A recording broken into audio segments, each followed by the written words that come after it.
Salut tout le monde, je suis super contente de vous retrouver aujourd'hui dans une nouvelle vidéo où je vais vous parler de mes aliments essentiels en cuisine.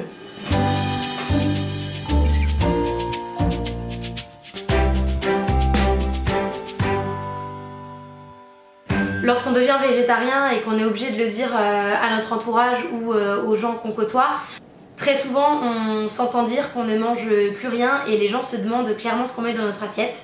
Je dois avouer que c'est clairement une des phrases que moi je m'étais posée avant de devenir végétarienne, parce que clairement pour moi une alimentation sans viande avant c'était inconcevable.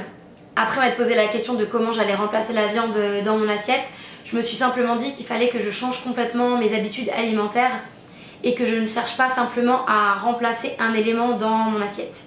Du coup, après avoir éliminé un petit peu tous les produits cracra de mon placard, j'ai cherché à tout remettre à zéro en fait. Le plus difficile, c'est d'être habitué à certains produits et de devoir totalement les zapper de nos placards. Donc comme je le disais tout à l'heure, j'ai consommé tous mes produits de mes placards et ensuite j'ai recommencé à acheter de nouvelles choses. Du coup, je vais un petit peu vous faire le listing de tout ce que j'ai dans mes placards et que je rachète quasiment à chaque fois que l'un de ces produits s'épuise. Du coup, j'ai toujours des lentilles corail, des lentilles vertes, des lentilles blondes, du boulgour, de la semoule, du quinoa, des pâtes, du riz et des pommes de terre. Je suis une très grosse mangeuse de pâtes et je pourrais clairement manger des pâtes à tous les repas, à toutes les sauces, avec tous les accompagnements possibles et inimaginables, parce que pour moi c'est vraiment un produit qui se décline à l'infini et je ne m'en lasse pas du tout. Mais c'est vrai que d'un point de vue nutritionnel, c'est pas ce qu'il y a de meilleur. Du coup, c'est pour ça que c'est important de varier un petit peu ses apports. Tous les aliments que je viens de vous citer à l'instant sont des aliments très riches en fer et en protéines. Mais dans une alimentation végétalienne, il est très important de varier ces différentes sources de protéines et de fer pour être mieux assimilées par l'organisme. J'ai également toujours dans mes placards des pois chiches et des haricots rouges ou blancs. Ces deux légumineuses sont de très bons apports en protéines, il faut le savoir. Autre source de protéines que j'ai découvert une fois que je suis devenue végétarienne, c'est simplement le tofu. Donc clairement au début le tofu c'était un aliment qui m'effrayait un petit peu parce que j'en avais pas entendu forcément que du bien et on m'avait souvent dit que ça n'avait pas de goût du tout. Sauf qu'aujourd'hui il existe énormément de variétés différentes et je pense qu'il faut simplement tester en fait.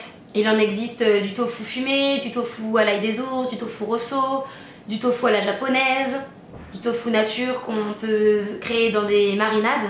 Moi je vous déconseille clairement le tofu de grande surface qui se trouve dans le rayon sec et franchement ça m'a pas du tout donné envie de continuer là-dedans, donc je me suis très vite tournée dans le tofu au rayon frais de mes magasins bio et ça n'a rien à voir. Pour agrémenter mes plats, j'aime beaucoup faire des plats en sauce. Du coup dans mes placards j'ai toujours des briques de crème végétale qui sont les simples remplaçants des crèmes fraîches.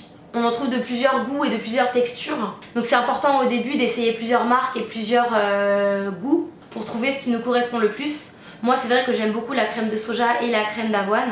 Sinon en termes de goût et de texture, il y a aussi le lait de soja qui est très intéressant et que je découvre depuis quelques mois seulement parce qu'avant je ne m'en servais pas du tout.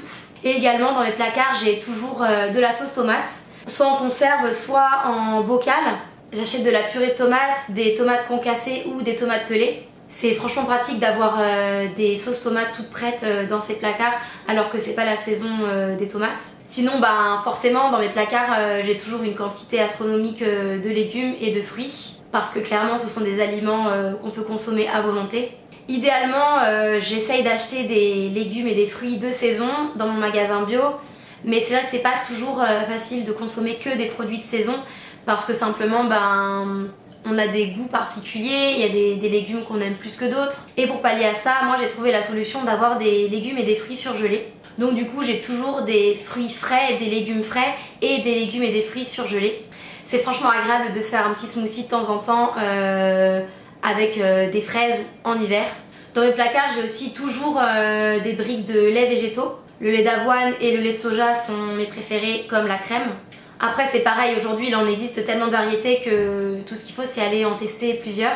Quand on devient végétarien généralement on essaye d'adopter un mode de vie un petit peu plus sain et du coup on essaie de réduire notre quantité de sucre dans notre organisme. Et pour les consommateurs de goûter comme je le suis moi, c'est plutôt difficile de trouver des alternatives au goûter sans trop de sucre. Je crois que beaucoup de végétariens, et j'en fais partie, sont passés par la case mangeur de graines, mais le problème c'est que moi je me suis rendu compte que finalement c'était pas tellement un stéréotype. En fait, une fois qu'on devient végétarien, on devient un petit peu des mangeurs de graines.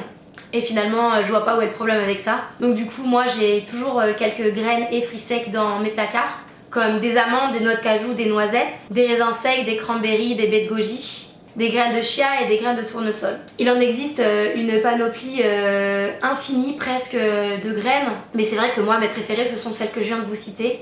De temps en temps il m'arrive d'acheter d'autres graines comme des noix du Brésil, des noix de Grenoble, mais la plupart du temps ça reste vraiment ces produits-là que je consomme au quotidien. Ces aliments-là sont super intéressants pour un snack parce qu'en fait on a besoin d'une grosse poignée seulement pour être calé en fait.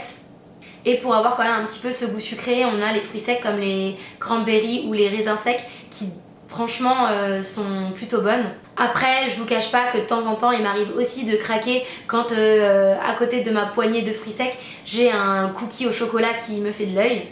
Pour mes petits déjeuners, la plupart du temps, chez nous on mange du pain puisque je le fais moi-même et qu'il est plutôt sain puisqu'il est fait avec de la farine complète et du levain maison.